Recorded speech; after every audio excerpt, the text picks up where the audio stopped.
وحده لا شريك له وأشهد أن محمدا عبده ورسوله سيد المرسلين صلوات الله وسلامه عليهم وعليهم أجمعين. قال الله تعالى في القرآن الكريم يا أيها الناس إنا خلقناكم من ذكر وأنثى. Cerita bab akhlak, tuan-tuan, saya taklah layak. Saya bukan baik. Saya manusia biasa yang banyak melakukan dosa dan maksiat. Mungkin ada di kalangan tuan-tuan ahli syurga. Sebab apa? Ada di kalangan sahabat, tuan-tuan, dia bukan orang hebat, dia bukan orang yang mati syahid, dia bukan orang yang banyak ilmu, tetapi Nabi kata dia ahli syurga kerana dia orang yang soleh. Soleh macam mana? Duduk dekat kampung lindungan ni, kuliah ada, dia ada, tapi dia tak duduk di depan, dia duduk belakang-belakang ya. Waktu salat dia ada, waktu kunuri dia ada, waktu jenazah ada, dia sembahyangkan jenazah. Dia orang yang soleh. Orang yang macam ni, tuan-tuan, bila duduk di satu golongan ni duk kutuk orang lain, dia akan bangun, dia kata aku tak nak kutuk-kutuk orang. Dia duduk dengan golongan ni pula, duk kutuk orang lain pula, dia tak nak. Dia manusia biasa aja. Dia mati, tuan-tuan, dalam keadaan yang saleh, dia jamin syurga. Sebab itu saya nak sebut tentang akhlak diri saya pun saya tak berani, tuan. Saya nak ambil akhlak Nabi SAW. Sebab Nabi SAW ni ketika mana diutus menjadi Rasul, orang kafir Quraisy kata, apalah Rasul ni manusia, apa salahnya lantik malaikat? ما لهذا الرسول يأكل الطعام ويمشي في الأسواق لولا أنزل إليه الملك فيكون معه نظيرا. Apalah Rasul ni? Rasul ini ya'kulu ta'am, makan nasi, makanlah, ya'kulu ta'am, makan makanan, wa yamshi fil aswaq, berjalan di pasar-pasar. Laula unzila ilaihil malak, kalaulah turun malaikat bersama dengan kami menyampaikan risalah Islam, baru kami nak terima. Kenapa Rasul ni manusia? Sebab bila manusia, tuan-tuan, kita boleh tengok apa manusia ni buat. Kalau malaikat tak makan, kalau malaikat tak kahwin, kalau malaikat tak kencing, malaikat tak berak. Malaikat ni, tuan-tuan, dia tak ada saudara, tak ada adik-beradik, tak ada mak ayah. Jadi macam mana kita nak ambil contoh malaikat? Maka diturunkan Nabi sebagai Rasul ni supaya kita boleh tengok apa yang Nabi buat. Maka dikatakan akhlak Nabi ni kana khuluquhul Quran. Adapun akhlak Nabi ni Al-Quran. Sebab tu Nabi dah tak ada dah. Kita nak tengok Nabi tak ada, tapi kita tengok Quran. Quran itu mukjizat yang Nabi tinggal untuk kita semua. Sebab itu ada ulama kata, nak tengok Nabi, akhlak Nabi ni ada 7 perkara. Saya nak urai 7 perkara. Bagi masa 1 jam setengah, mana cukup? Sampai pukul 12 tu. Boleh tunggu? Boleh tunggu, tuan-tuan, tunggu, aku nak balik.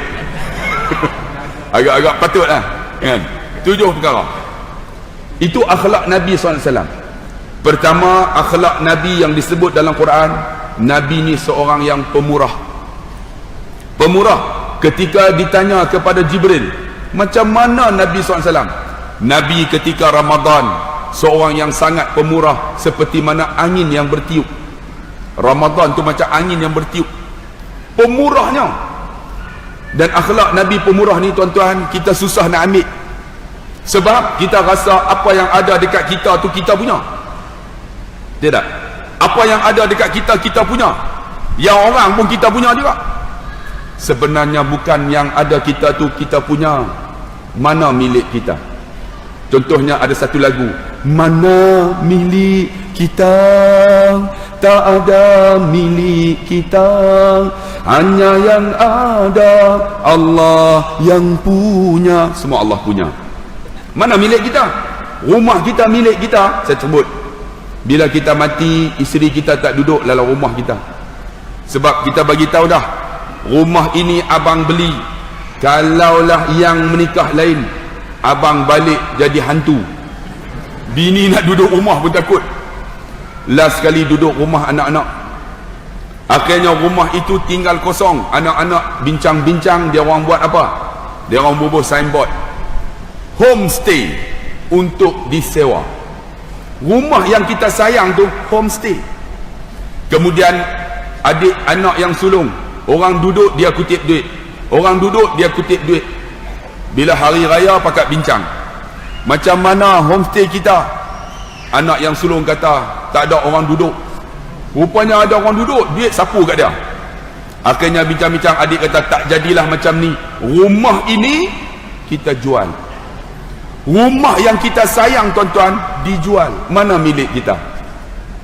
Milik kita, Allah sebut dalam Quran, Alif Lam Mim, Zalikal kitabu la raiba fi hudan lil muttaqin, alladzina yu'minuna bil ghaibi wa yuqimuna as-salah wa mimma razaqnahum yunfiqun. Kita tengok ayat ni.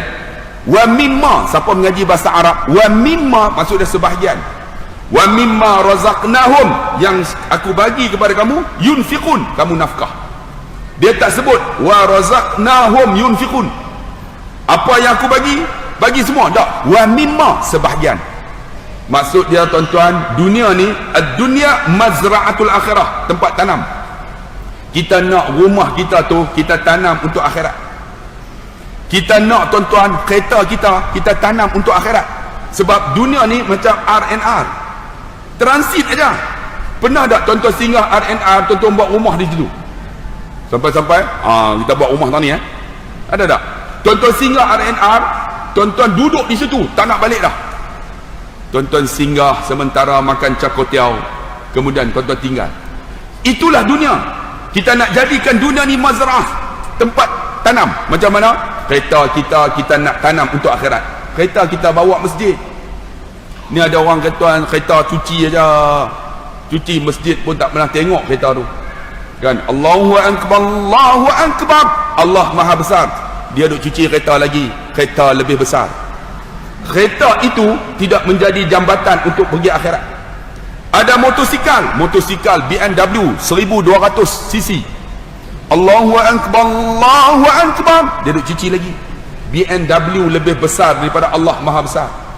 Kereta yang dia beli tu, motor yang dia beli, tidak menjadi jambatan untuk akhirat. Tuan-tuan, ada orang ada isteri dia tidak menjadi jambatan untuk akhirat. Isteri dia malam ni tak datang. Dia nak tanya abang yang ada sini, siapa yang bawa isteri dia? Ada seorang, dua, tiga. Kakak, siapa datang dengan suami? Ui, ramai pula.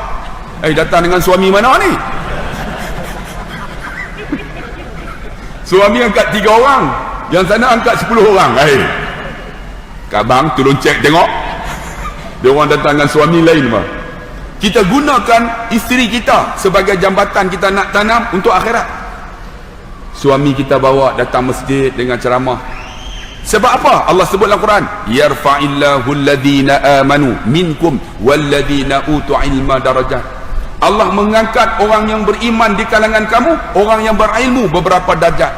Tuan-tuan duduk dalam majlis ilmu ini, inilah jambatan akhirat.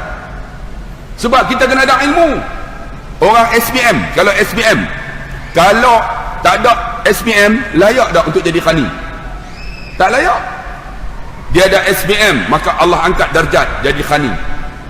Okey, ada SPM terus jadi pengurus kah? SPM kah pengurus? Tak ada. SPM khani label dia. Okey, ada diploma, tengok, ada ilmu, ada diploma, jadi apa? Jadi supervisor. Nampak ni? Ada ilmu, ada angkat, dia Allah angkat. Kalau ada ijazah, jadi apa? Jadi guru, jadi timbalan pengurus. Ni ada beza. Kalau master ada apa? Mungkin pengurus. Kalau PhD, beza. Tengok Allah angkat kerana ilmu. Tuan-tuan duduk dalam majlis ilmu, Allah angkat. Macam itulah kita pun. Kalau anak dara ada SPM, orang utara berapa hantaran dia? Berapa?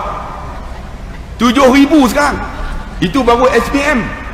Tuan-tuan, SPM 7,000, tak percaya kahwinlah orang utara. Kalau diploma berapa tuan-tuan tahu? 15 diploma. Kalau ijazah 22. Jadi jangan kahwin orang utara. Biar dia orang tuan-tuan sampai tua tak apa. Sampai 22,000 ada. Allah, anak saya mudah 5,000 ya. Jalan datang, saya suka anak ustaz, berapa hantaran? 5,000 sudah. Yang lain tak payah, 5,000 lah. Tak ada ke belanja tanya pula. Saya kata tanya Mercedes satu kapal terbang, BMW, tanya 5,000 sudah. Tengok, Allah angkat manusia dengan ilmu. Sebab tu tuan-tuan yang dikasihi dan rahmati Allah, kita ni nak jadi jambatan untuk akhirat, nak jadi hebat, mesti ada ilmu untuk jadi pemurah. Pemurah macam mana? Ni tuan-tuan datang mengaji, kita akan rasa insaf untuk murah. Pernah saya mengajar, masa tu kuliah Jumaat, saya kata tuan-tuan banyakkan sedekah. Sedekah itulah milik kita. Apa yang ada dalam poket kita bukan milik kita.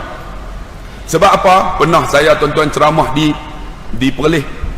Dia orang bagi kat saya 1,000. Bila bagi 1,000, saya duk kata 1,000 ni alhamdulillah, seronok tak kira kan. Sampai dekat Al-Ustaz, tayar pancit. Dua-dua pancit. Tengok Allah, 1,000 habis lah. Rupanya yang 1,000 tu Cina punya. Telefon Cina tu rupanya sebelah 700, dua belah 1,400. Yang 1,000 tadi hancur. Allah, habis. Bawa kereta dalam keadaan bengang sebab tayar pancit. Rupanya tuan-tuan tak tahu, dekat dengan gurun ada tembak tu. Polis.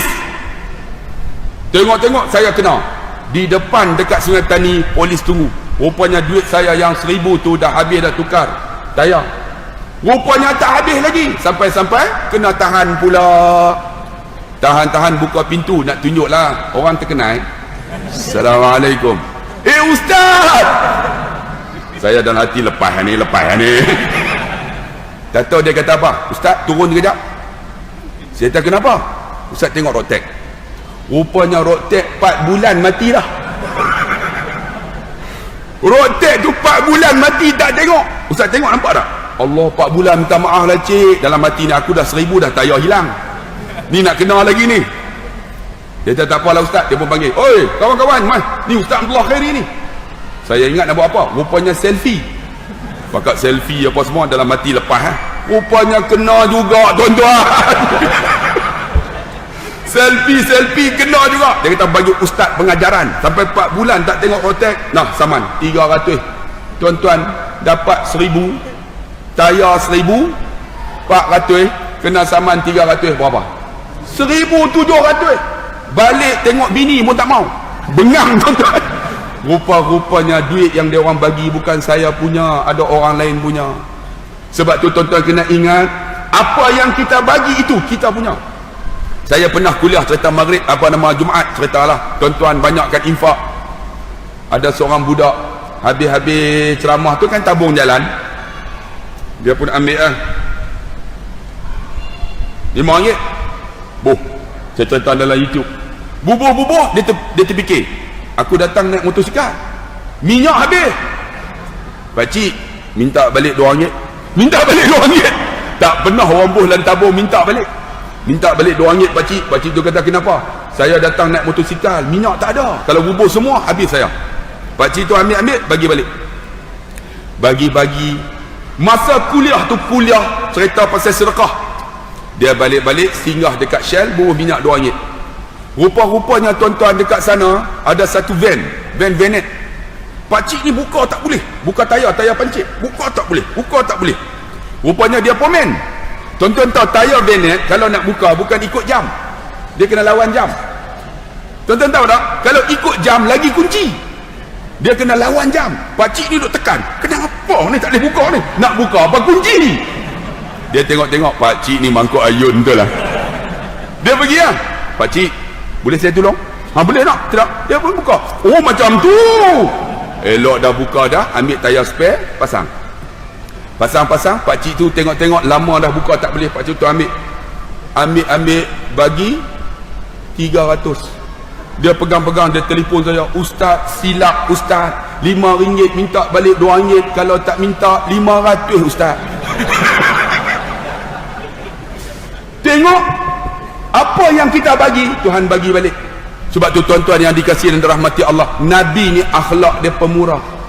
Bagi barang, insya-Allah kita bagi tu milik kita. Sebab dunia ni jambatan untuk akhirat. Saya jumpa tuan-tuan ada seorang Arab, balik Mekah baru ni, bawa jamaah.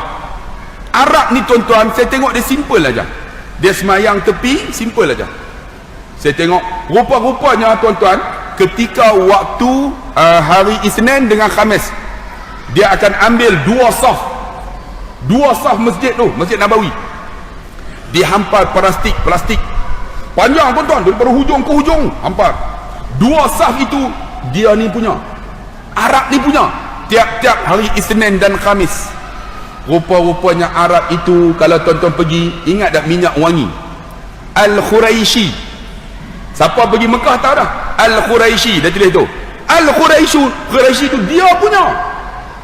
Saya pergi tanya dia, orang kata itulah yang selalu infak untuk buka puasa. Buka puasa tempat dia orang cukup ramai sebab makan sedap. Yang lain tu itulah syai Arab ni kan, makan-makan bau halba kan, cukup tak sedap, balik berak cirit. Dia punya syai lain, kalau roti ni roti sedap, ada cicah semua cukup, orang bakal duduk ramai. Rupa-rupanya dia simple dia, nama Al-Khuraishi, nama apa, tapi gelaran dia lah. Kalau tuan-tuan pergi dekat Mekah ke Madinah, tengok Ud tu minyak wangi kan, Al-Quraishi dia punya. Saya tanyalah yang membantu tu, mana syekh kata tu syekh tu. Allah, simple lah tuan-tuan, pakai baju pun biasa lah. Saya kata, hadal ghani, apakah dia ni orang kaya? Naam, dia kata hadal syekh ni minyak wangi Al-Quraishi. Masya Allah. Saya pun duduklah nak bersembang dengan dia. Pergi pelan-pelan, orang hebat-hebat ni kita nak try bersembang, takut dia tak layan malu. Bagi salam, Assalamualaikum, dia buat macam tu, tension kita pun pergi, Assalamualaikum ya Syekh. Dia tengok saya, Waalaikumsalam, anta mini, dia tanya, kamu dari mana? Ana Malaysia. Anta ma'ruf Malaysia? Oh, hadal Malaysia muskilah. Tuan-tuan dia kata apa? Malaysia muskilah, problem. Tension aku. Saya kata lima dah kan, amboi yang orang macam poli ya. Tak pernah aku ceramah ayat orang ni. Tu jak lah tu orang mandi kan minum ni. Tak apa tuan. Saya tanya lima dah muskilah. Dia kata nukhud fulus. Dia kata dulu Malaysia, RM1 Malaysia 120 rial. Sekarang RM1 Arab Saudi 120 ringgit Malaysia. Muskilah dia kata. Saya kata lima dah. Kenapa muskilah? Dia kata aku sajar. Aku ambil pokok kut tu kebanyakan di Malaysia. Bila beli dalam keadaan harganya problem, dia kata beli dijual dalam rial. Dulu aku beli dalam ringgit, dijual dengan rial, aku rugi, dia kata. Rupanya duit kita jatuh teruk tuan. Tuan-tuan tak percaya, pergi Mesir, pergi Malaysia, Allah, duit kita ni orang tak pandang. Tambah pergi Thailand sekarang 100 kita ialah 800 baht, lebih kurang 80 ringgit lah. 100 kita 80 baht. Cukup tak laku tuan-tuan tak percaya, pergi mana? Bagi RM1. Dia tengok yang tu lah. Kita nak pegang RM1 tu, pegang pergi yang RM1 tu. Tak berlaku. Tapi nak bagi tahu tuan-tuan, bila dia kata macam tu, saya tanya, ya Syekh, berapa kamu sedia ni untuk satu hari, setiap hari Isnin dan Khamis untuk buka puasa? Dia kata ada rakis, dia kata murah ya. Murah, dia kata rakis yang ni kam berapa? Dia kata murah ya. Saya takam 10,000. Kata apa ada 10,000? 10 tu 10, alaf tu 1,000. 10,000 buka puasa. Dia kata murah. Aduh, kita 100 pun rasa mahal dah. 10,000 untuk sehari belanja ni buka puasa. Sebab nak upah orang untuk ni bagi sedia makan apa semua. Itu 10,000. Saya kata hadal masjid bas. Apakah masjid saja ni saja? Masjid Nabawi kah? La, fil Madinah mawjud mi'ah masjid. Dia kata di Madinah ini ada 100 masjid. 100 masjid itu aku punya. Madinah saja 10,000. 100 lagi tu. Saya terduduk senyap. Ya Allah, kalau macam tu dia ni syurga awal lagi daripada aku. Syekh ni syurga awal lagi daripada saya. Kita nak keluar 100 pun menggigil tuan-tuan, berasa banyak dah. Kan nak bagi 200 lagi lah. Bagi 300 macam syurga dah. Aku ahli syurga dah. Allahu Akbar. Sebab tu tuan-tuan, kita bila kawan dengan ni orang macam ni, kita rasa ya Allah, kecilnya kita. Sebab tu saya nak tanya, bos dengan orang bawah, siapa masuk syurga? Kalau bos tak bertakwa, orang bawah masuk syurga. Tapi orang bawah kalau bertakwa, tak bertakwa, bos masuk syurga. Macam mana? Saya nak tanya tuan-tuan. Selalunya kalau hari jadi bos, kan, kita beli hadiah dekat bos, kita beli yang mana? Tuan-tuan nak beli yang murah ke nak beli yang mahal? Kita akan pergi kan, tengok Orlando ataupun tu yang polo tu, polo kuda-kuda, tengok yang paling mahal. Baju tu bagi sama dengan harga bos pakai. Hebat tak orang bawah? Ada tak dia pergi cari dekat Siam? Orlando ni, Orlando. Ataupun polo, tak ada. Dia akan cari tempat yang branded. Ini harga berapa? 400 bagi sama dengan bos yang pakai. Sebab bos akan appreciate. Saya nak tanya bos, kalau beli dekat kita, yang driver ni, dia beli yang mana? Pasal malam ni. Dia kata dia tak boleh pakai mahal punya. Ni beli. Saya nak tanya, siapakah yang paling ikhlas? Orang bawah. Tengok-tengok orang bawah tuan-tuan sanggup korban 400 harga semata-mata nak bagi bos. Tapi kalau dia bagi bos kalau nak bodek, habis lah. Tapi kalau dia bagi semata-mata untuk puas hati, kepuasan diri dia, untuk takwa kepada Allah, jamin orang bawah masuk syurga.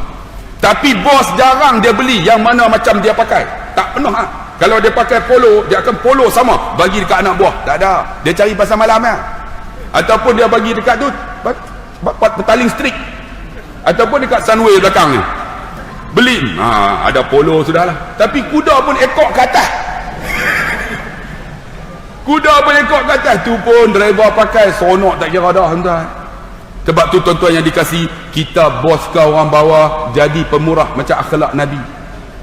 Nabi ni tuan-tuan, saya nak cerita, walaupun ada orang kata kisah ini kisah yang tidak mutawatir, tapi banyak orang cerita. Nabi tuan-tuan selalu bagi makan. Ada seorang Yahudi yang mata buta, tengok pemurah dia. Dia bagi makan dekat Yahudi ni. Ketika Nabi meninggal, Saidina Abu Bakar ini bapa mertua Nabi, sahabat Nabi. Nabi tuan-tuan, dia pernah sebut, ada di kalangan umatku, mereka tak pernah melihatku, mereka tak pernah bersua dengan aku, tak pernah makan dengan aku, tak pernah duduk melihat dan berbicara dengan aku. Mereka ahli syurga, mereka ialah ikhwan aku. Lalu sahabat tanya, kami ni tak masuk syurga kah? Kamu ni sahabat aku, tetapi ikhwan ni tak pernah tengok aku. Mereka ialah manusia akhir zaman. Kita ni jamin syurga tuan-tuan, tak pernah tengok Nabi. Sebab sayang dekat Nabi. Nabi ni pemurah macam mana? Dia pergi dekat hujung Madinah tu, ada seorang Yahudi mata buta. Tuan-tuan, satu ketika Saidina Abu Bakar, bapa mertua Nabi, sahabat Nabi ni pergi jumpa isteri Nabi, nama Sayyidatina Aisyah, anak dia. Wahai Aisyah, apa yang Nabi buat aku tak buat. Lalu kata Aisyah, apa yang Nabi buat kamu buat. Ada lagi tak? Aisyah pun terfikir, tak ada. Esok datang pula, wahai Aisyah, apa yang Nabi buat aku tak buat. Aisyah termenung. Tak ada dah. Apa yang bapa buat itu Nabi buat. Esok datang pula, ada dah apa yang Nabi buat aku tak buat. Ada. Di hujung pekan Madinah ini ada seorang Yahudi matanya buta. Nabi selalu bagi makan dekat dia, pemurahnya Nabi. Yang ni bapa tak buat. Saidina Abu Bakar tuan-tuan lepas mayang subuh pergi cari mana Yahudi ni. Rupanya Yahudi ni selalu hina Nabi, kutuk Nabi, kata Nabi macam-macam.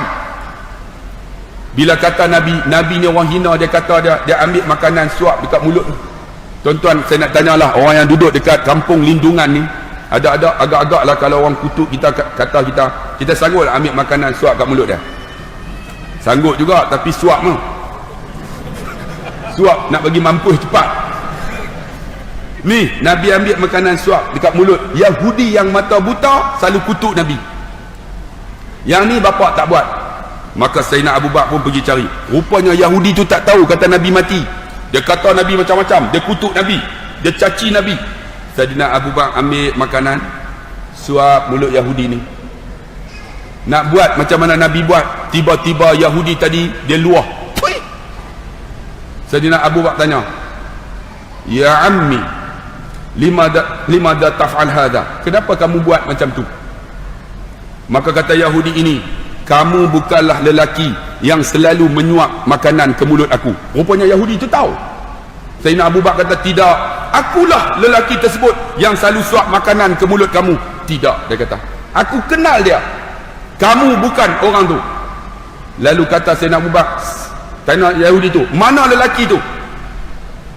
Macam mana kamu tahu?" Dia kata, "Lelaki yang selalu suap makanan ke mulut aku, dia seorang yang berhemah dan bersopan." Tengok akhlak Nabi. Sopan macam mana? Aku tak ada gigi ya tak? Sebelum aku nak makan, dia akan lenyek makanan. Sampai hancur makanan tu, dia ambil, dia letak di mulutnya, tak tahulah, tapi basah. Kemudian dia akan masukkan ke dalam mulut aku. Aku tak ada gigi, aku kunyah-kunyah, aku telan. Kamu tidak, kamu suap seketul-seketul. Aku nak telan pun tak boleh. Mana lelaki tersebut? Sayyidina Abu Bakar ni bila nak tebut Rasulullah sebab Nabi ni kekasih dia, Nabi ni Khalilullah, Habibullah, kan? Nak sebut Muhammad tak boleh sebab pakcik, lelaki tu dah tak ada dah. Tak ada bagaimana? Kata Yahudi tadi. Dia nak sebut Muhammad tak boleh sebab dah, sebab sayang dekat Nabi, Nabi baru meninggal. Pakcik, lelaki itulah yang suap makanan ke mulut pakcik. Aku tahu lah. Dia pergi mana? Dia pergi mana? Lelaki tu dah meninggal pakcik. Dah meninggal. Siapa lelaki tu? Lelaki itulah yang suap makanan ke mulut pakcik. Aku tahulah. Siapa dia? Pakcik, lelaki itulah yang pakcik selalu hina dia, kutuk dia. Dialah Muhammad Rasulullah. Senyap Yahudi tu. Menangis Yahudi tu. Apakah lelaki yang ku kutuk, aku hina, aku caci, apakah dia Muhammad? Ya. Menangis tuan-tuan Yahudi tu. Lalu pakcik dia kata, "Wahai saudara, ajarkan aku ajaran Muhammad, aku nak ikut dia." Akhirnya Yahudi tu masuk Islam. Sebab apa tuan-tuan? Akhlak Nabi pemurah. Sebab tu tuan-tuan yang dikasihi rahmati Allah, dalam kitab ni Syekh tu kata apa? Pertama, akhlak Nabi pemurah. Banyak tuan-tuan infak. Bagilah tuan-tuan sementara kita hidup. Sikit saya bagi tahu, tanda ingat. Banyak tanda kita ada. Tabung lalu bubuh RM1, tanda kita ingat nak mati. Bubuh 200, tanda kita ada duit. Bagi bang. Yang kedua, Nabi juga akhlaknya beradab ketika jamu makan. Makan beradab. Bukan makan beradab tu beradab. Makan ni maksud dia ada adab dia. Contohnya macam mana? Nabi bila duduk makan, Nabi duduk dalam keadaan bersimpuh. Tak ada bersimpuh. Bersimpuh ni maksud dia, perut belah ini dia akan angkat kaki kiri, kemudian kaki kanan dia letak bawah punggung. Sebab perut kita ni dia akan balan, dia akan cover dengan kaki ni, jadi tak makan banyak. Kita duduk bersila, bila bersila dia boleh makan banyak. Tu yang perut boroi. Patutnya angkat ni, angkat kaki ni letak di bawah, kita duduk, maka dia akan cakung ni, maka dia akan cover perut, tak makan banyak. Maka Nabi SAW makan juga. Sebelum makan, walaupun kata hadis ni tak mutawatir, tetapi tuan-tuan kena ingat, walaupun tak mutawatir, benda ni benda yang baik. Nak doa, apa salahnya? Nabi suruh banyak berdoa. Udu'uni astajib lakum, doalah, insyaAllah Allah makbul. Sebelum nak makan, doa, Allahumma barik lana fima razaqtana wa khina azaban nar. Kemudian tambah, Bismillahilladzi la yadurru ma'asmi syai'un fil ardi wala fis sama' wa huwas samiul alim. Bismillahilladzi la yadurru ma'asmi fis sama' wa huwas samiul alim ni, tuan-tuan, kelebihan dia banyak. Baru ni saya tengok YouTube, ada seorang Arab, dia cerita ketika mana Abu Zar Al-Ghifari, dia selalu tinggalkan rumahnya, dia akan baca Bismillahilladzi la yadurru ma'asmi syai'un fil ardi wala fis sama' wa huwas samiul alim. Tiba-tiba orang bagi tahu, wahai Abu Zar, rumah kamu terbakar. Dia kata tak. Orang bagi tahu, Abu Zar, rumah kamu terbakar. Dia kata tak. Akhirnya tuan-tuan, rupa-rupanya terbakar habis rumah kawasan tu. Rumah Abu Zar tak terbakar. Orang tanya dia, kenapa kamu yakin rumah kamu tak terbakar? Dia kata, aku selalu baca Bismillahilladzi la yadurru ma'asmi syai'un fil ardi wala fis sama' wa huwas samiul alim. Allah pelihara. Dan ni Arab ni, dia cakap orang putih, dia beritahu, saya selalu baca, dia kata, satu hari saya keluar rumah, saya lupa tutup api, saya masak, lupa tutup api, baru teringat, dengan izin Allah tuan-tuan, api tu menyala, membakar tu sampai hangit, sampai habis gas. Rumah saya selamat. Kerana apa? Kerana membaca ini, Bismillahilladzi la yadurru ma'asmihi syai'un fil ardi wala fis sama' wa huwas samiul alim. Tidak memberi mudarat, la yadurru ma'asmihi syai'un minas sama' wal ard, kecuali apa yang kamu samiul alim, Allah mendengar dan mengetahui. Tidak memberi mudarat, insya-Allah. Kita baca doa. Bila baca doa tuan-tuan, ambil makanan. Nabi ajar apa? Ambil yang depan dulu. Tiba-tiba kita orang Melayu, yang depan sambal. Tuan-tuan buat macam mana? Ambillah, ambil sambal dulu, letak lah. Mulakan dengan kanan. Kanan. Mula dengan kanan. Ambil yang kanan. Kan? Tapi sekarang ni orang pakai yang pusing. Pusing lah. Bila dia pusing nak ambil lauk, pusing tarik balik. Nak ambil lauk, tarik, biar kena air asam saja. Tarik. Makanan bagi yang kanan mula. Makan macam mana? Nabi makan 3 jari. Nabi makan kurma 3 jari lah. Kita makan nasi, jangan makan 3 jari. Bila nak habis 3 jari nasi, bila nak habis makan dengan 5 jari. Makan. Bila makan tuan-tuan, habis makan, wa idza batastum batastu jabbari. Pernah dengar tak? Pernah dengar tak doa ni? Wa idza batastum jabbari.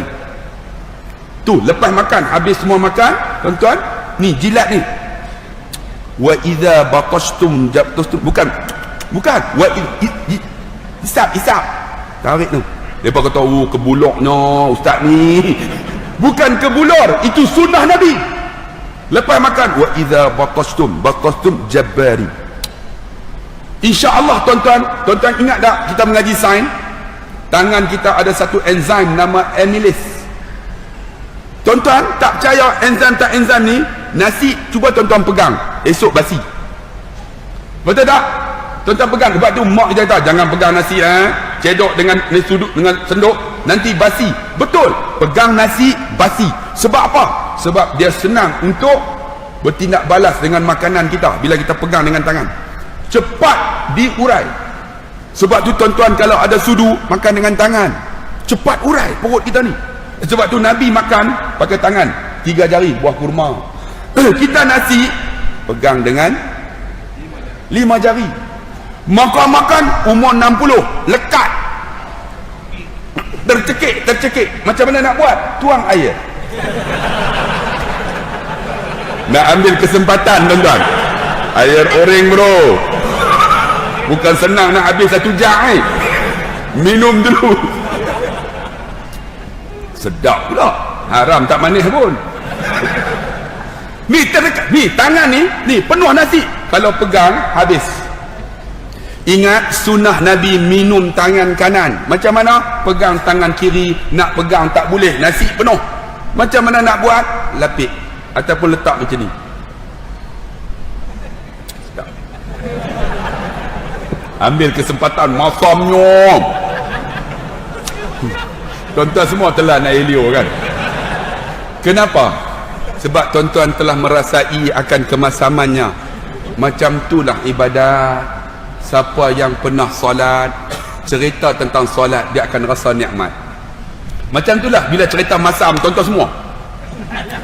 Sebab tuan-tuan pernah makan saya tak? Tuan-tuan rasa, ish, walaupun tuan-tuan tak pernah minum, tak minum pun ni, tapi saya minum, saya kata masam. Tuan-tuan, sebab tu tuan-tuan nak rasa nikmat, tuan-tuan buat ibadat, kena buat ibadat.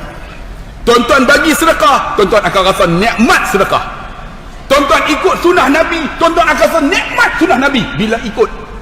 Sebab tu kita kena buat macam mana? Macam mana tuan-tuan? Bila minum, letak tangan ni. Masamnya. Boleh kirit. Oh tuan-tuan. Ha ni, macam mana pula nak cedok? Tak ada masalah. Nak ambil tuan-tuan. Kalau ambil tangan kanan, menyegakkan habis tuan-tuan. Habislah sudu-sudu tu, tak ada masalah. Ambil tangan kiri, tak ada masalah. Sebab kita bukan makan dengan tangan kiri. Kita ambil, letak di dalam pinggan. Kita ambil yang kita ambil itu masuk ke mulut tangan kanan. No problem. Ada orang kata kena ambil tangan kanan juga. Kalau ambil, habis semua sudu. Kawan lain nak ambil, masalah ha? Lepas tu kuku hitam lah. Tak lalu tu tuan-tuan. Ambil tangan kiri, letak di dalam pinggan. Ambil tangan kanan, makan. No problem. Jangan ambil tangan kiri, cedok sup, makan. Itu masalahnya. Faham tak? Kalau sup, kita punya nak makan, tak ada masalah. Pegang sudu, tangan kanan, cedok. Tapi banyak orang minum dengan tangan kiri. Rugi bang. Itu sunnah Nabi SAW. Makan beradab. Makan beradab apa? Ikut sunnah Nabi. Bila Nabi makan ni tuan-tuan dekat nak kenyang, Nabi berhenti. Tapi saya susah. Tengah duduk tu dia orang kata, Ustaz tambah lagi Ustaz. Saya kata kenyang dah. Tambah Ustaz, bukan selalu. Yang tu yang tak tahan tuan-tuan. Tu yang Ustaz-Ustaz semua kencing manis, darah tinggi, buah pinggang, mati cepat. Lepas ceramah ada makan. Ni lepas ceramah ada makan tak? Ada, tengok. Dah garanti dah tuan-tuan. Berasan 2 kali Jumaat lagi jalan lah. Tapi tak apalah, orang jamu tak makan, susah juga kan. Kita datang jauh ni. Saya datang daripada Penang ni. Terus datang ke sini. Terus daripada sini tuan-tuan. Alhamdulillah tuan-tuan ada makan, seronok lah. Pernah pergi satu masjid, makan apa pun tak ada. Dia goro balik macam tu lah. Dalam hati ni, kuancaknya masjid tu. Aku tak mau pergi dah. Lepas tu ya jamu lah. Kuih pun jadi lah. Kuih pun jadi. Tadi saya ceramah di JKR. JKR dekat Ipoh. Pagi tak sempat makan tuan-tuan. Pagi pukul 10 ceramah. Pedekah ni berlaju tak kira ni nak sampai dekat Ipoh. Sampai terus dia orang tarik ceramah. Saya ni tak makan lagi sarapan pagi. Saya berkatalah saya ni tak sarapan pagi. Tuan-tuan terus saya ceramah. Dia orang angkat kuih. Kuih tu punya keras. Saya pegang, ingat berhenti sekejap nak makan. Pedih sangat perut, takut gastrik. Tak boleh nak kunyah. Kuih apa tau? Saya kata ni kuih apa ni? Batu ke kuih? Saya kata. Allahu Akbar tuan-tuan. Jadi alhamdulillah lah tuan-tuan yang dikasihi rahmatillah. Itu adab makan. Minum. Boleh tak berdiri? Khairul ma' fil ardi. Sebaik-baik air di muka bumi. Ma'u Zamzam. Air Zamzam. Faman syuriba. Barang siapa yang nak minum. Fa ahsanu. Baik bagi dia. Fa aqamahu. Berdiri. Air Zamzam duduk depan Kaabah, pegang. 5 syuribalah. Seperti mana apa yang diniat. Pegang berdiri. Ya Allah, aku ada hati. Hatiku resah ya Allah. Tenangkan hatiku, minum. Ini baru betul. Nah, minum. Itu air Zamzam. Tapi kalau air lain, sunat duduk. Depan Kaabah tu sunat diri. Tengok Kaabah, diri. 3 kali. 1, 2, 3. Seperti apa yang kita niat. InsyaAllah Allah makbulkan. Itu air Zamzam lah. Tapi sekarang air Zamzam ada yang tiruan pun ada. Jaga tuan-tuan. Sebab tu Nabi itu cara akhlak Nabi makan.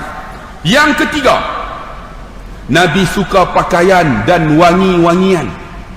Wangi-wangian tu kena ada. Jangan tuan-tuan tak suka macik-macik, pakailah wangi-wangian.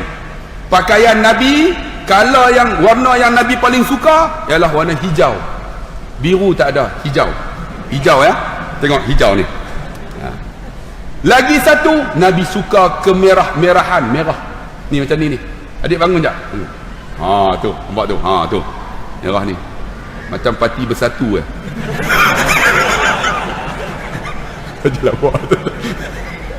Nabi suka yang hijau, yang merah.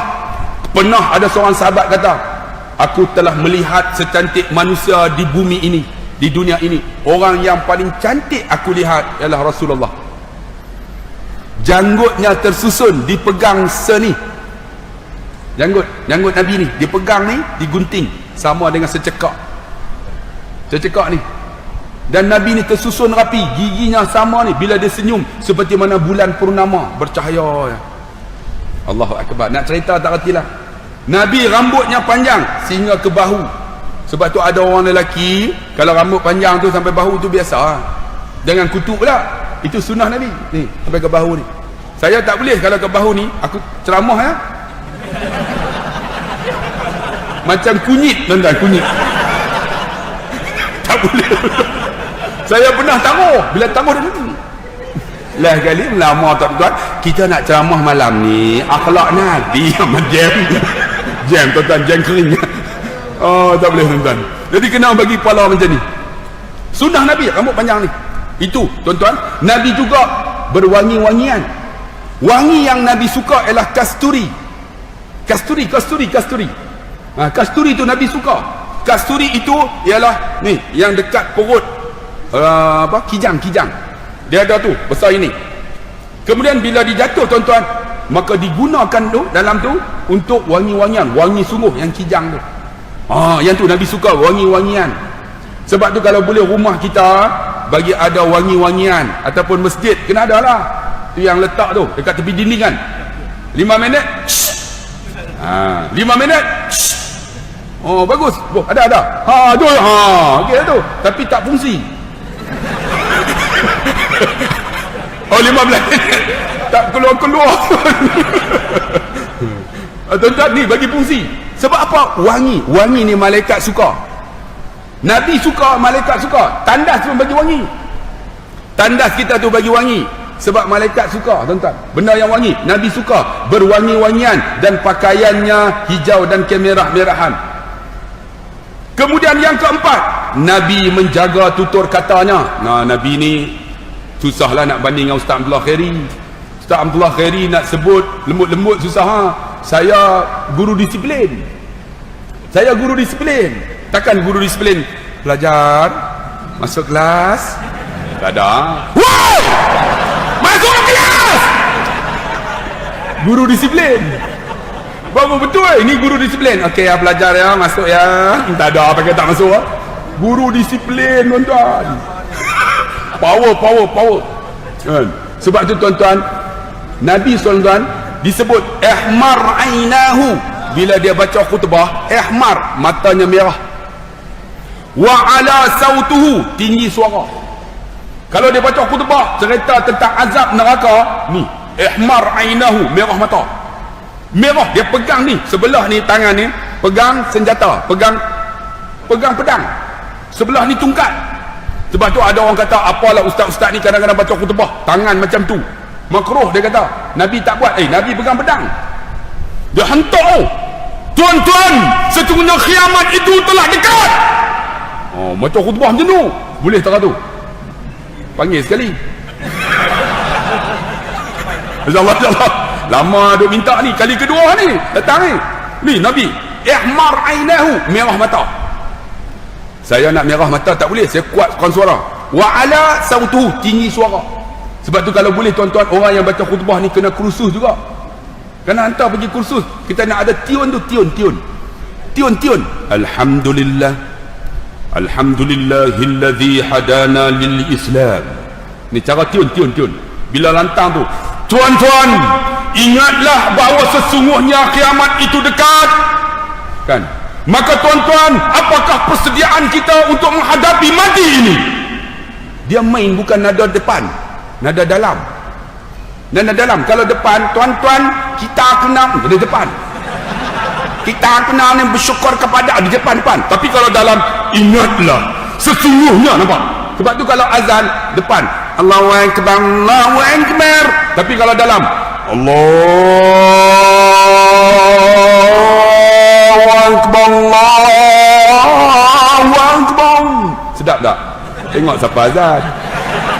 Ini dalam. Sebab tu kita ni kalau baca khutbah kena main suara depan. Suara depan tu dia cing. Dia tutor dah. Tu tutor. Dia kena ada dalam. Bass. Hello. Hello. Kalau suara perut Malu rasanya mengatakan cinta. Suara perut, suara bungong nak tak? Suara bungong dia bunyi put kentut. Sebab tu tuan-tuan, baca khutbah ni dia ada kaedah dah. Kaedah macam kita main suara. Alhamdulillah, bersyukur kita kepada Allah Subhanahu wa taala. Bila nada sayu buat nada sayu. Tuan-tuan ingatlah, sesungguhnya Nabi SAW tak bersama dengan kita dah 1438 tahun yang dahulu. Tuan-tuan sayang Nabi tak? Ini cara kaedah. Sebab saya psikologi, tuan-tuan, kaunselor. Orang datang kan, ni saya ni ada masalah ni. Masalah apa kak? Saya bergaduh dengan suami saya. Ya. Itu macam mana saya nak selesai? Ya. Ni kalau dah bergaduh ni dah lama ni, macam mana nak buat? Ya. Kaunselor bukan menyelesaikan masalah, dia mukadimah mula ya. Lepas tu dia pendengar yang baik, dengar ya. Ya. Last kali kalau macam tu saya kena baik balik dengan suami saya kan? Ya. Last kali dia selesai sendiri. Itu kaunselor. Sebab tu tuan-tuan, khutbah juga macam kaunselor. Macam mana nak tarik orang dengar perhatian? Ini tak, alhamdulillah, hari ini tuan-tuan, kita kena bersyukur kepada Allah kerana tuan-tuan telah mendapat BRIM. Semua pakai hangguk. Sebab tu kita kena main nada. Ni khutbah ni penting. Sebab jangan panjang, 15 minit sudah. Ambil satu tajuk, pom 15 minit. Kemudian doa.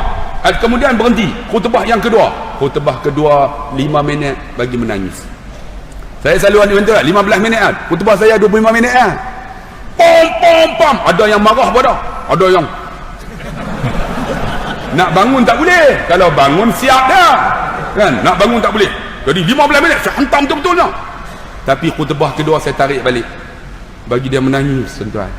Bila dia menangis, apa yang dia marah tu dia akan tarik balik. Oh betul. Sebab pernah saya cerita tuan-tuan masa hari raya dalam khutbah dalam YouTube ada. Saya hantam hari raya tu, hantam supaya anak ni hormat mak ayah. Tuan-tuan, saya kata hari ini hari raya, hari yang Tuhan ampun dosa hambanya.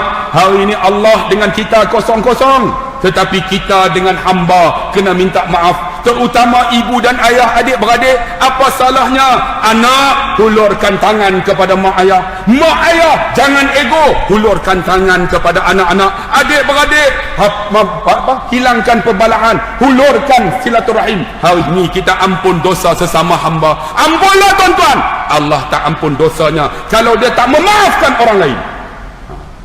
Rupa-rupanya habis tuan-tuan hari raya pakat salam. Ada seorang tuan-tuan badan sadu, dia duduk, dia tengok saya. Saya dah nampak lah, dia ni macam nak tumbuk saya. Saya pun ready. Kalau dia tumbuk, aku tumbuk balik. Kan? Kita pun ready lah kan. Rupa-rupanya dia tuan-tuan jalan-jalan badan sadu, dia pakai baju Melayu. Sampai-sampai kat saya, bukan dia tumbuk saya, dia pegang tangan saya, dia cium tangan saya, dia peluk. Ustaz, khutbah Ustaz menyentuh hati saya. Saya tak kenapa bang, saya dah tak cakap dengan mak dan ayah saya dah hampir 16 tahun. 16 tahun tak cakap. Saya tak, abang kenapa bang? Saya kecil hati dengan mak saya. Saya kata, abang hari ni hari raya, Allah ampun dosa hamba dah. Abang maaflah mak ayah tu. Baliklah abang. Dia pun menangis. Angkat-angkat hingwih penuh atas bawah aku. Allah, habis-habis. Bang balik bang. Apa ada pada diri kita kalau tak ada mak ayah? Tengok simple ya. Orang psikologi, apa ada pada diri kita kalau tak ada mak ayah? Tak ada mak ayah, tak ada kita bang. Hebat duit banyak, kalau tak ada mak ayah, tak ada kita. Balik bang. InsyaAllah Ustaz. Tengok khutbah. Seminggu lepas tu dia telefon. Assalamualaikum Ustaz. Saya balik Ustaz. Lepas Ustaz baca khutbah, saya balik. Rumah mak saya dekat aja. Rupanya mak saya ni duk nanti saya lama dah. Dia nak pergi rumah saya, dia malu lah. Takkan mak nak pergi rumah nak. Saya sampai kereta tu, isteri saya sebelah saya nak keluar takut. Mak saya tengok saya sampai terus meluru daripada rumah keluar. meluru sampai dekat kereta saya, dia tarik pintu kereta saya, ustaz. Bukan dia halau saya balik, dia tarik tangan saya, belum sempat saya keluar, dia tarik tangan, dia peluk saya, dia bisik kat telinga, kalau aku ada dosa dengan hang orang utara, maafkan mak, dia kata. Menangis dia kata, bukan saya minta maaf, mak minta maaf dekat saya. Tiba-tiba saya tengok ayah saya 16 tahun tak balik, ayah saya lumpuh dah. Tengok saya balik, gagah pegang tungkat, jalan juga satu-satu sampai kat pintu tak boleh gerak dah. Dia letak tungkat, saya meluru dekat ayah. Saya pergi peluk dia, ayah bisik kat telinga, belum sempat saya sebut, wahai anakku, kenapa tak balik, aku dah maafkan kamu 16 tahun dulu. Menangis saya ustaz, ayah minta maaf. Tiba-tiba mak datang peluk pada belakang, menangis kami tiga-tiga. Apa yang mereka ucap? Sudahlah, yang dulu-dulu, mari kita bina hidup baru. Kami dah maafkan kamu 16 tahun dulu. Ustaz, hari yang paling bahagia dalam hidup saya bukan hari pertama saya dapat isteri, bukan hari pertama dapat anak, tapi hari yang paling bahagia dalam hidup saya bila mak dan ayah saya kata, wahai anakku, aku dah maafkan kamu 16 tahun dulu.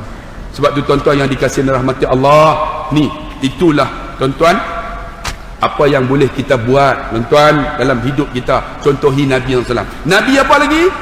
Dia menjaga tutur katanya. Kita katalah tuan-tuan, yang baik itu baik, yang salah itu salah, bagi betul.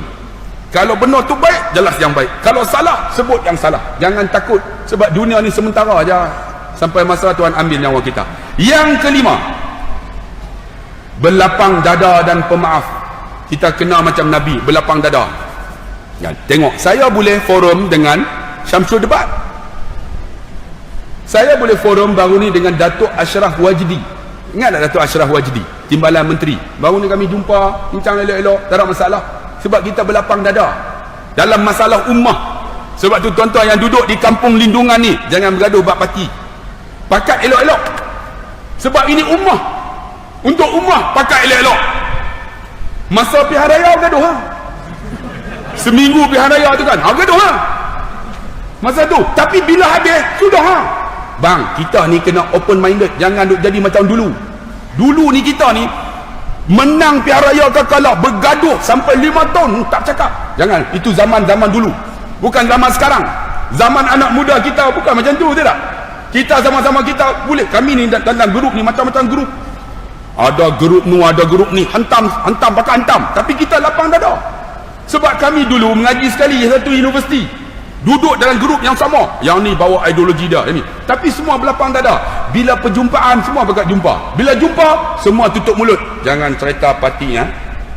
Semua tak cerita sebab makan, majlis makan. Cerita parti tak makan lah. Semua berlapang dada. Contoh masjid ni untuk siapa? Untuk semua. Tapi dah panggil saya, kena hentam semua. Masjid untuk semua yang datang ni bukan satu parti, macam-macam parti pun ada. Merah ada, biru ada, hijau ada, kelabu ada, macam-macam. Tapi boleh duduk. Kerana apa tuan-tuan? Sebab satu kalimah namanya Allah. Bang, apa salahnya kita berlapang dada sekarang? Kita bukakan hati kita ni untuk ummah di masjid ini. Apa yang kita fikir untuk kita ummah kita? Duit masjid 400,000 ada di kalangan duduk dekat masjid, makan pun tak ada. Tolong tengok bang. Tuan-tuan, jangan kata duduk kawasan masjid ni kaya. Kadang-kadang pendapatan masjid kita 400,000, tapi ada orang susah kita tak tengok. Saya nak tanya tuan-tuan, ada tak orang susah dekat kawasan kita? Ada. Tolong tengok bang. Ada di kalangan kita tuan-tuan datang guna tandas masjid pun ada, tandas tak ada. Saya ingat dulu masa saya student tuan-tuan, kami ni tidur rumah sewa. 18 orang satu rumah, tandas satu. Tuan-tuan bayang kami guna mana student? Tandas guna masjid. Guna masjid. Kami bincang sama-sama kami ni, tandas kita satu, kalau satu dua orang guna, yang dia habis. Nak mandi, nak pergi kuliah, pergi masjid guna. Dan kami kutip pula di kalangan kami ni, seorang RM10, duit itu RM180 buah tabung masjid, sebab guna air masjid. Guna air masjid ni, tuan-tuan datang masjid guna, ambil wuduk, tabung masjid pun tak bubuh. Tadi dah jalan nak bubuh tak? Bubuh no? Bubuh bang, aku pun tak bubuh lagi, mana ada? Jalan dah. Tak datang pula kubur. Tuan-tuan, kubur dalam masjid. Sebab apa tuan-tuan? Sebab ada orang susah di kalangan kita. Ni, kita kena tengok.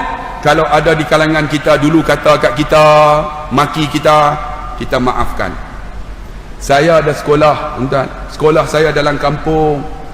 Saya buat dewan sebesar ini, dewan badminton. Orang kata kat saya, apalah sekolah buat dewan. Tak apa, saya buat juga. Akhirnya dia naik dewan, naik gelanggang futsal, naik tempat memanah, naik chalet, naik kolam renang. Baru saya buka Ma'had Tafiz Asy-Syafi'i. Orang report polis, nak bagi kena tangkap. Orang buat macam-macam, tak apa. Akhirnya tuan-tuan, keluarga dia mati. Budak saya yang hafal Quran ni, saya kata jangan dendam. Ada ustaz-ustaz kata, ustaz tahu tak dia yang report masa kita buat ceramah, ustaz nak kena tangkap. Ustaz dia yang ni, dia.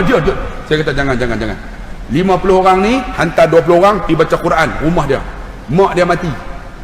Ni 20 orang budak-budak ni baca Quran daripada jenazah tu meninggal sampai jenazah tu nak masuk dalam liang lahat. Baca Quran 20 orang. Lepas tu tuan-tuan, pak cik yang report ni datang jumpa saya. Ustaz nak tanya, boleh tak? Saya kata pasal apa pak cik? Ada tak kosong lagi? Saya nak masuk cucu saya. Saya adalah hati, oh dulu hang kata kat aku no, nak masuk cucu pula. Penuh dah. Saya kata penuh dah. Penuh dah, saya kata. Maybe memang penuh sungguh. Dak cucu saya ni saya nak nampak ngaji kot lain pun tak jadi ya. Kena hafal Quran ustaz. Hafal Quran boleh jadi esok baca Quran saya mati pun jadilah. Nampak. Rupanya tuan-tuan, dia buat jahat kat kita, tak suka kat kita. Kita pergi hantar baca Qurannya. Rupanya jadi baik. Sekarang ni masjid saya surau tuan-tuan. Dialah duk jadi duk siap tuan-tuan. Duk jadi tukang sapu. Sebab tu tuan-tuan yang dikasih, kita jadi pemaaf macam Nabi dan berlapang dada dalam hidup. Yang keenam, berkasih sayang sesama manusia. Kita ada kasih sayang. Sama-sama kita ingat ustaz datang, Abu Akhiri ni datang ceramah, bukan saya ni ahli syurga. Tapi saya nak masuk syurga, tuan-tuan nak masuk syurga. Jangan kata kita ahli jawatan kuasa masjid, kami ni ahli syurga dah, yang lain tu semua neraka tu. Jangan belagak. Sebenarnya kita buat program, kita buat ceramah, kita buat khutbah, bagi makan, kita nak semua masuk syurga. Kita tak nak kita seorang masuk syurga. Kalau kita seorang masuk syurga, seronok tak? Seorang saya yang masuk syurga, siapa pun tak ada. Sebab tu tuan-tuan kena faham, wahai jawatan kuasa masjid, wahai ahli karya, kita datang masjid, kita nak semua orang masuk syurga. Ni saya ceramah ni, bukan saya ni hebat nak masuk syurga, saya seorang, tapi saya nak tarik tuan-tuan untuk masuk syurga. Itu nama matlamat kita. Ni ada orang di kalangan kita ni, dia berasa dia tu maksum. Oh aku ahli syurga, yang ni semua tak boleh pakai. Oh yang ni semua ni tak ada sanad, ni semua ni tak boleh, neraka semua ni, bid'ah. Oh jangan bang, kita nak tarik orang masuk syurga. Sebab tu tuan-tuan, kita kena ada kasih sayang sama isteri kita. Isteri kita tu sayang macam mana? Kita nak masuk syurga, dia orang pun nak masuk juga. Nak masuk syurga dua-dua. Sebab tu orang perempuan ni tuan-tuan, ingat suami yang baik bukan suami yang selalu datang masjid. Bukan. Suami yang baik mengikut psikologi. Psikologi kata suami yang baik ialah suami yang selalu menjadi pendengar yang baik. Pendengar yang baik. Dia ni datang masjid, balik duk tampat isteri, tu tak guna juga. Oh masjid datang, saya ni tuan-tuan buka dalam WhatsApp saya, tak agak jawab. Suami masjid tak tinggal ustaz, balik penampar isteri, penampar anak. Ini tak jadi. Psikologi kata suami yang baik, pendengar yang baik. Orang lelaki ni pendengar ya, pendengar. Kita kadang-kadang anak kita kan bawa ni soalan periksa, ni nak tanya abah ni macam mana, kita pendengar tak? Tanya mak apa salahnya? Oh macam ni ada apa masalah? Cik cerita, dia cerita, oh ni abah tak pandai, abah SPM pun tak lulus. Adik tanya mak sekejap. Ni dengar dulu, kita tak dengar. Isteri kita cakap tak dengar. Bang nak jadi suami yang baik, dengar. Pendengar. Hebat seorang lelaki. Sebab tu tuan-tuan, orang perempuan dia jarang pendengar, dia dengar banyak tapi tak pakai. Tu mulut dia kena cakap lah. Sebab orang perempuan dia akan bercakap banyak. Sehari 27,000 perkataan. Kak, 27,000. Oi kak. Sebab tu saya duk ceramah ni, dia duk cakap belakang. Panjang ni ustaz. Pukul 9 dah. Tak habis-habis lagi. Lu nak kata korang pula tu. Dia baru kata saya. Abang nampak? Abang nampak? Orang lelaki mana cakap semua senyap ya. Tapi hati tu meluat tu tengok. Hati. Sebab tu orang lelaki tuan-tuan tak percaya ni. Saya ceramah ni. Saya ceramah ni. Banyak ni. Banyak. Orang lelaki 7,000 lah. Sebab 7,000 lah. Orang perempuan 27. Banyak. Kita 7,000 lah. Ni saya ceramah ni tuan-tuan. Balik lagi. Isteri saya tanya. Saya dah cakap ni hampir 6,998. Balik nanti isteri tanya. Abang ceramah apa? Sebab tinggal 2 patah ya. Ni makan. Kakak balik lagi terus tanya. Abang makan? Lebih kurang lah sama tuan-tuan. Makan sedap tak? Macam remau tuan-tuan. Orang lelaki ni dia tak cakap banyak.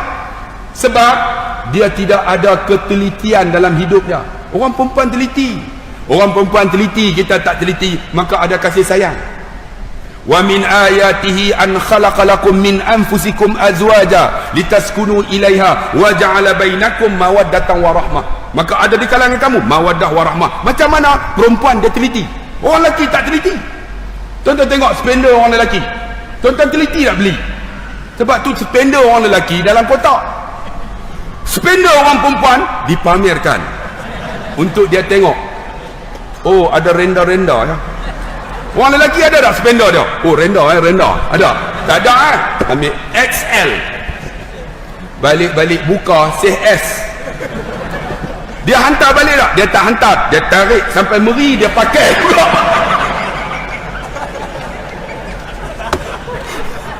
Itu orang lelaki. Tapi walaupun dia tak teliti, orang perempuan teliti. Orang perempuan teliti. Satu barang dia nak 9 kedai. Dia boleh memilih. Sebab tu dia menjadikan kita ada kasih sayang. Tuan-tuan, satu kedai orang lelaki semua kena ada 9 barang. Betul tak? Kita pergi-pergi, spender kena ada, baju kena ada, tali pinggang kena ada, purse kena ada, wallet kena ada, stokin senang. Berapa? Betul tak? Senang.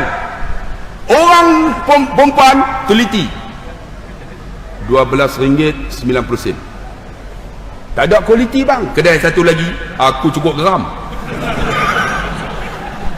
Saya nak tanyalah, orang lelaki satu perkara yang sangat dia benci, tahu apa dia? Shopping. Betul tak? Saya ni nak raya. Saya sanggup duduk dalam kereta 5 jam tak apa lagi daripada ikut isteri saya. Isteri saya dengan anak 5 orang, perempuan semua. 5 jam. Sampai-sampai dia kata apa? Abang tak jumpa.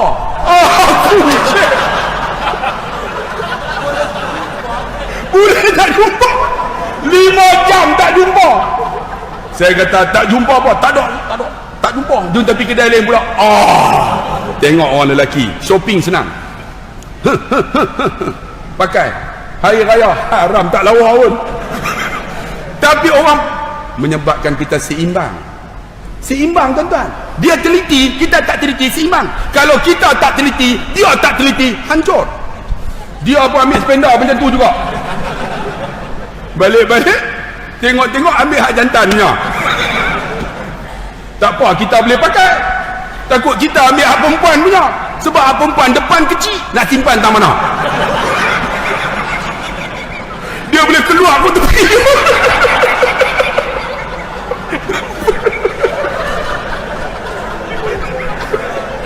Sebab tuan-tuan, kena ada kasih sayang. Sama ada kita ni tolak ansur. Minta maaf lah bab keluarga ni. Kena ada tolak ansur. Kalau tak ada tolak ansur, habis kita tuan-tuan. Minum dulu. Gelak lebih pada. Tuan-tuan yang dikasihi dan rahmati Allah, bila ada kasih sayang tolak ansur, kita ada equilibrium. Orang putih kata perseimbangan. Orang lelaki, saya nak bagi tahu, bila umurnya 40, saya psikologi, dia tidak lagi ada daya untuk memilih. Apa yang ada dia akan redha. Tapi dia nak servis terbaik. Orang lelaki 40, kalau servis isteri dia bagus, dia takkan cari dah. Betul tak? Servis dia bukan tengok isteri cantik. Oh 40, oh cantik. Tak ada, dia tengok servis terbaik. Isteri dia balik, bang, makan bang. Cuba try macam tu. Kita umur 40 kata ni, bang, makan bang. Seronok. Ini kita balik-balik, ni nak kereta. Tak pergi masak. Masak apa? Ni ceramah sekali tau. Makan kedai. Tak apa. Awak kereta balik. Tapi isteri dia masak tak? Masak juga walaupun marah. Masak juga. Masak dalam marah. Siang, pam. Kawan nak pergi dapur takut. Ya Allah, takut tu. Senduk terbang. Turun masak juga pukul 12 malam. Lain kali duduk dalam tandas. Dia takut. Bini pun siap masak. Bang, siap! Kawan tu tengah berak, tai naik balik tu.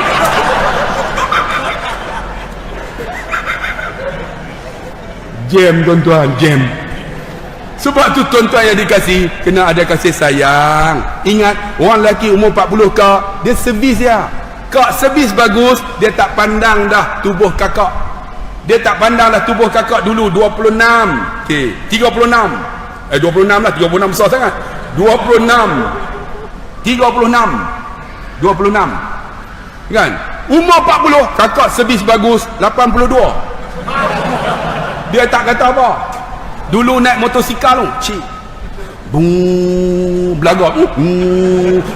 Seronok tu. Tuan-tuan, saya masa kahwin tuan-tuan seronok bawa bini kan, baru kahwin. Sampai traffic light tu saya akan laju. Saya buat macam ni. Hari dia belagak. Syok. Lah ni bawa haram, tak ada apa pun.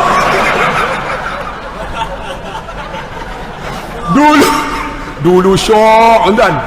Tapi alhamdulillah lah umur 50, servis bagus, kita tetap dengan yang satu. Tetap yang satu sebab servis. Sebab tu kakak servis macam anak dara. Kan pergi hotel, tengok servis macam mana. Cik. Hotel. Duduk sebelah. Cik, nak minum apa? Bini kita ada macam tu. Air ada. Ayah ambil sendiri dalam peti air. Tahu tak? Kawan tu pergi ambil, buka haram jadahnya bini. Tengok hotel. Hotel kata kita, kalau servis macam bini kita, tutup hotel tu awal ni. Ada tak hotel servis macam tu? Cik, nak ayah apa ambil? Ni, ambil. Ni hotel tengok, cik. Nak minum apa, cik? Cuba servis macam tu dekat suami kita. Umur 40, dia nak servis terbaik. Kalau kakak servis terbaik, dia akan kekal dengan kakak sampai mati. Saya nak bagi tahu, saya psikologi. Confirm nama abang, confirm. Tapi kalau servis tak bagus, dia mulalah dia cari lain. Kak, servislah kak. Kalau dia nak bagi. Ni kita yang duk nak, dia tak bagi. Kakak lah abang duk gelak lemah. Penuh pulun ke abang. Kak servis kak ni bab ni, kasih sayang ni, cerita bab keluarga. Kalau tak cerita, mereka dengar tak buat, tak jadi apa. Sebab tu wahai orang perempuan, cakap banyak tak ada masalah. Cakaplah banyak. Itu naluri yang ada pada perempuan. Tetapi kalau perempuan tu tak cakap banyak, dua aja. Pertama, dia tidur. Yang kedua, dia mati. Memang dia cakap banyak, kita pendengar. InsyaAllah kakak servis yang terbaik.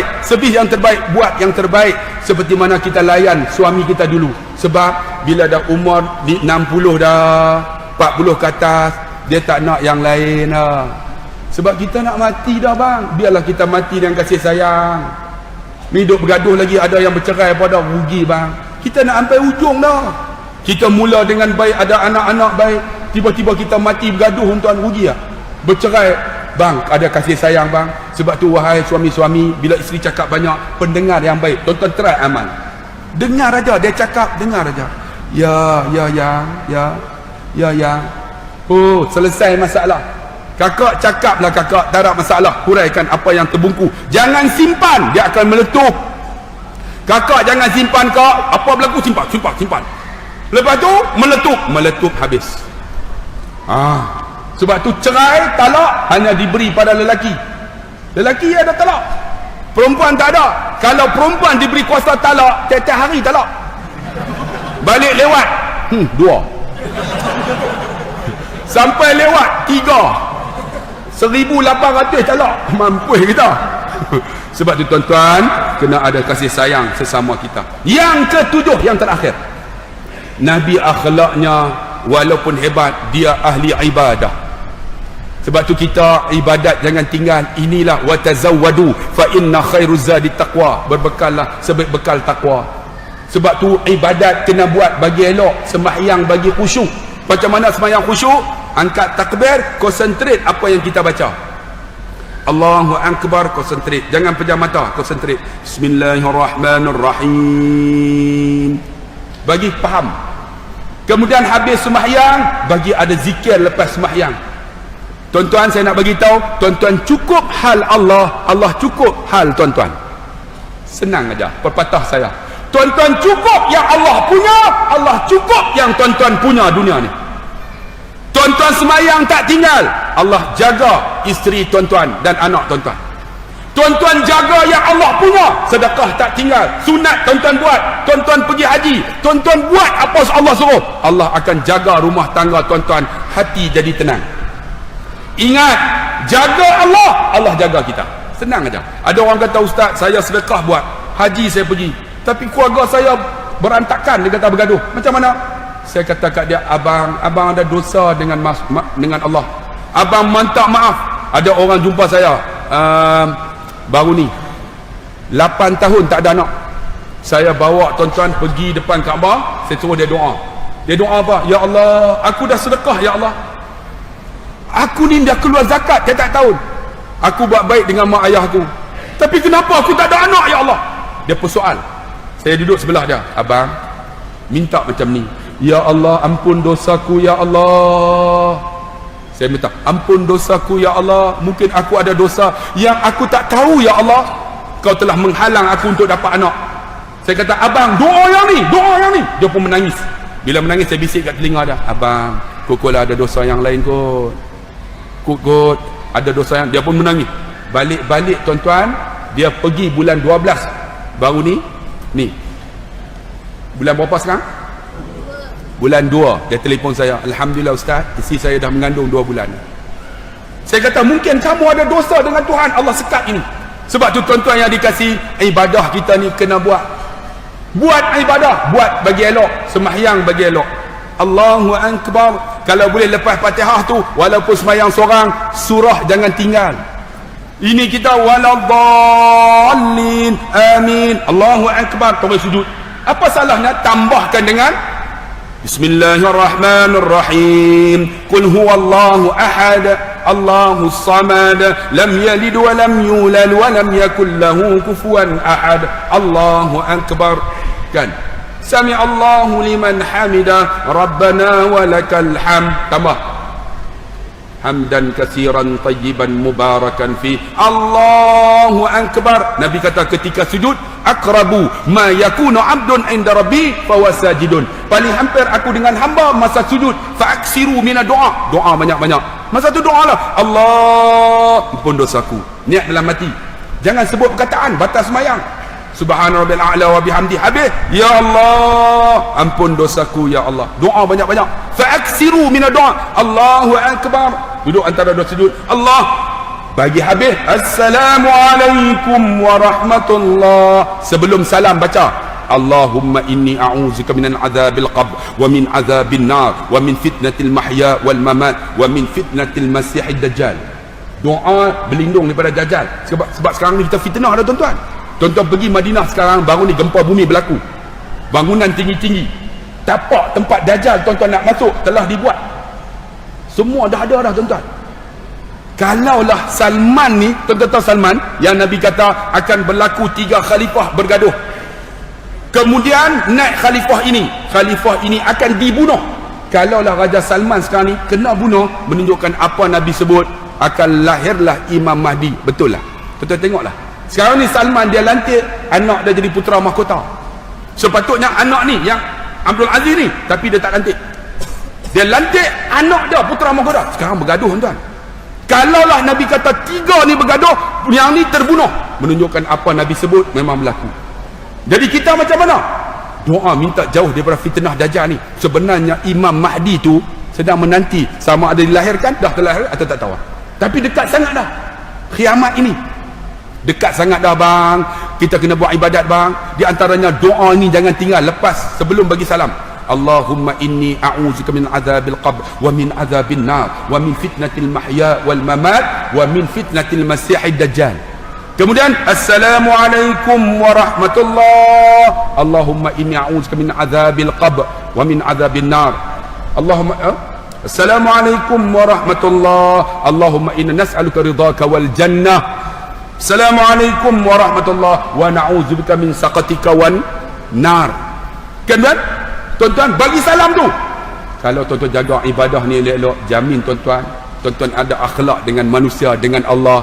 Tuan-tuan ada akhlak dengan tumbuh-tumbuhan, dengan binatang. Sebab apa? Ibadah kena bagi elok. Quran bagi boleh baca elok-elok.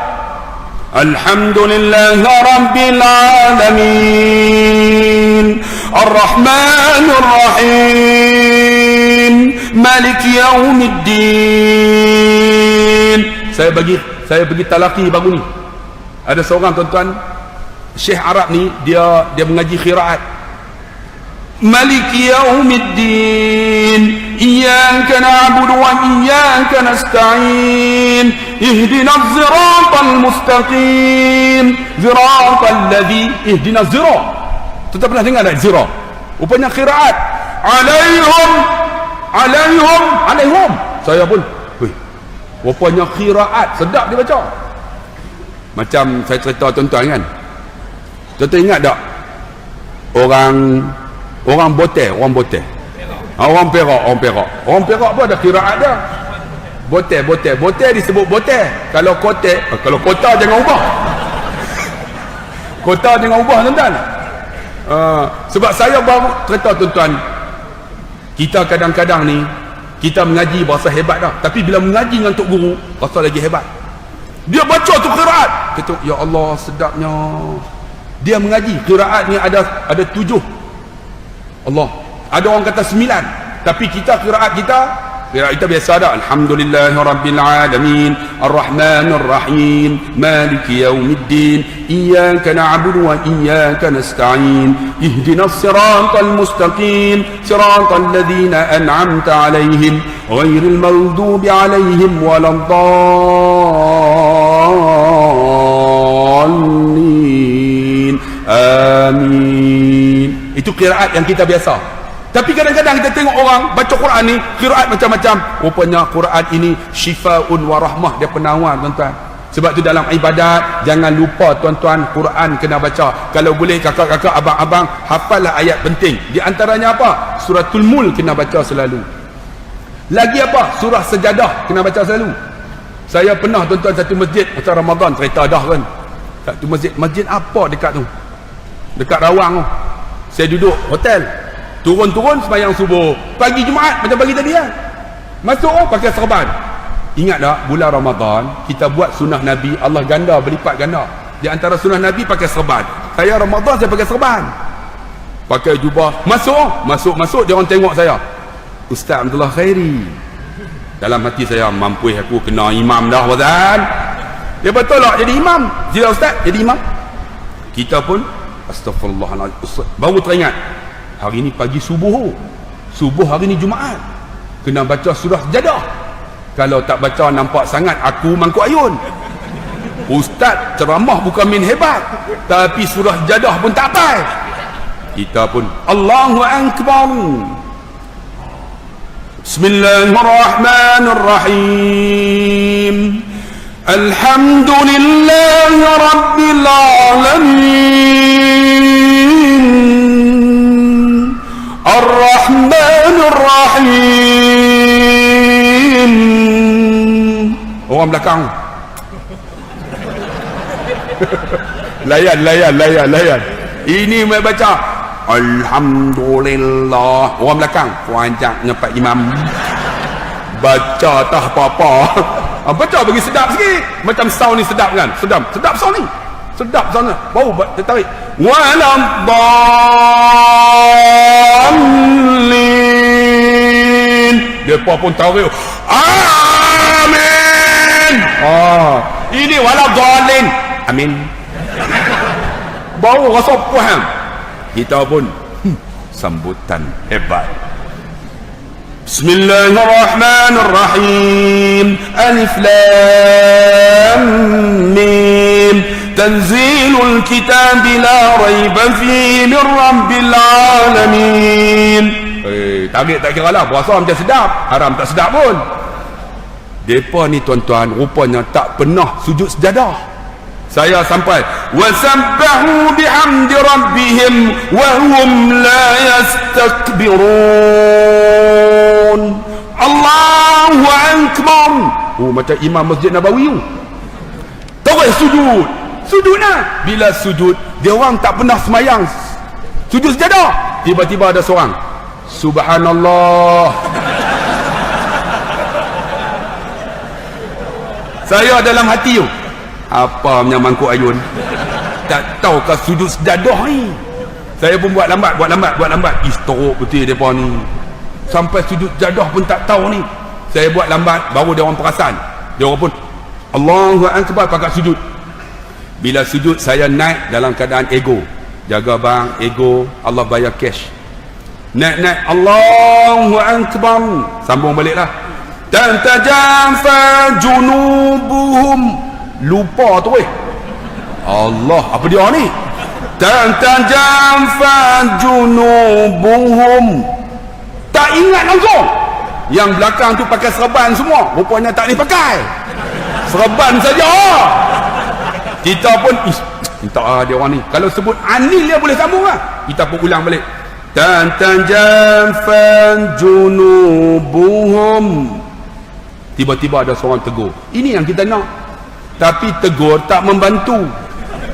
Qul huwallahu ahad, Allahus samad, lam yalid wa lam yulad wa lam yakul lahu kufuwan ahad. Saya duk dengar korang ajar untuk dia ni. Mesti dalam hati dia nak baca panjang apa, kami nak pergi kerja weh. Dah lah tak ingat qul huwallah lah. Saya pun duk taja apa tak boleh juga. Dengar aku qul huwallahu ahad, Allahus samad, lam yalid. Sebab tu tuan-tuan yang dikasihi rahmati Allah, surah Jadah hafalah tuan-tuan. Sebab bila ada sujud itu nama sujud tilawah, doa tu makbul. Lagi apa? Jangan lupa tuan-tuan ayat 1 sampai 10 surah Al-Kahfi. Kena hafal sekarang ni. Dekat sangat dah kiamat tuan-tuan. Dekat sangat dah akan Dajjalnya keluar. Dekat sangat dah dengan fitnah Dajjal. Kita kena prepare bang. Ibadat ni kena buat. Lagi apa? Jangan lupa surah Al-Waqi'ah. Dan jangan lupa zikir-zikir penting. Kena hafal bang. Dekat sangat dah. Sebab Nabi dah peringat dekat kita dah. Kita dah sampai akhir zaman dah. Jadi harap-harap tuan-tuan, apa yang Nabi tunjuk dekat kita akhlak dalam ibadat ni, kita kena ambil lah, buat. InsyaAllah dia menjadi panduan kita untuk dunia dan di akhirat kita.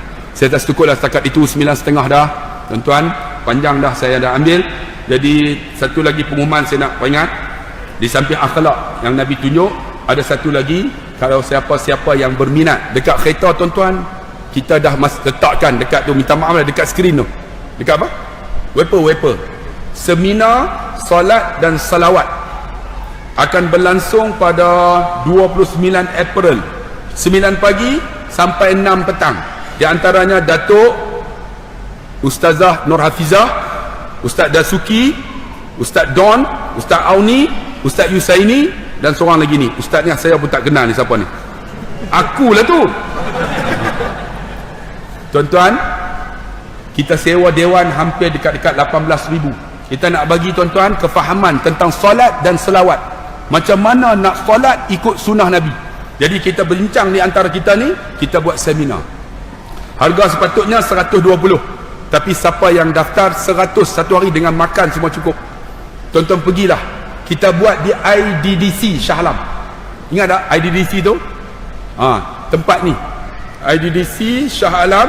InsyaAllah 6 orang ustaz dan ustazah akan turun untuk cerita tentang solat dan selawat. Ada orang kata apa RM100 biar free lah, dewan kena sewa, dewan kena sewa PA sistem saya 18,000 sewa untuk nak bagi tu, nak cerita pasal azan, pasal sembahyang, baca macam mana, yang nak rokok macam mana, sembahyang atas bangku macam mana lepas sembahyang tu kita nak doa, macam mana sebutan bagi betul.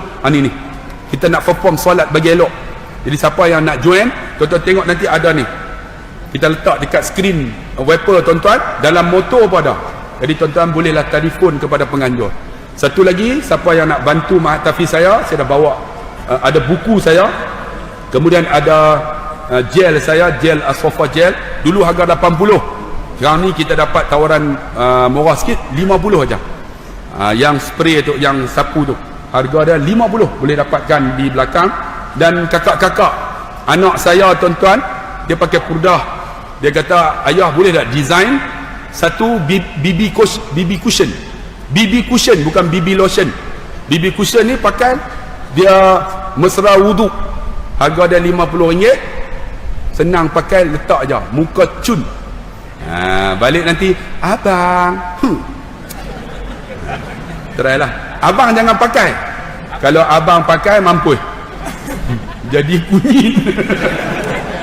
Kakak pakai RM50, baby cushion tu anak saya buat, tu ada di belakang tu, balik bubuh dia serap, dia tak ada chemical apa, muka jadi putih insya-Allah, segak, berseri menawan, disukai ramai. Macam iklan. Jadi dapat di belakang. Terima kasih banyak-banyak. 2 rakaat pantun pergi ke Dubai membeli meruku, abang semua bye-bye, kakak semua I love you. Kita jumpa lagi. Sekian, yang baik berallah, yang lemah kelemahan saya. Aqulu qawli hadza wa astaghfirullahal azim li wa lakum. Wassalamu alaikum warahmatullahi wabarakatuh.